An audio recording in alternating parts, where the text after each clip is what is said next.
দেখ, এই ভিডিওটার মধ্যে দিয়ে যেটা আমি দেখাতে চাইছি সেটা হলো কারেন্ট রেশিওর যে formula, current assets by current liability. তো এখানে আমি কারেন্ট অ্যাসেটস এর মধ্যে কি কি টপিক আছে সেগুলো একটুখানি বলেছি, কারণ এই টপিকগুলোই সাধারণত তোদের এই প্রবলেমেতে থাকে। তো সেটা একবার দেখে নে। কি কি থাকে না, sundry debtors, raw materials, work in progress, cash in hand, cash at bank, prepaid expenses, inventories or stock, bills receivable, short term loans and advances, 10 short term investment এবং last short term marketable securities.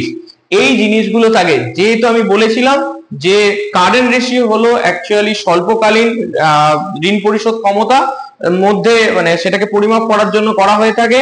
তো সেই জন্যই দেখে নি সেখানে short টার্মের কথাগুলো লেখা হয়ে আছে, অর্থাৎ যাবতীয় শর্ট টার্ম যে সমস্ত রয়েছে, যেমন investment, marketable securities and loans and advances, এইগুলোই হলো কারেন্ট অ্যাসেট।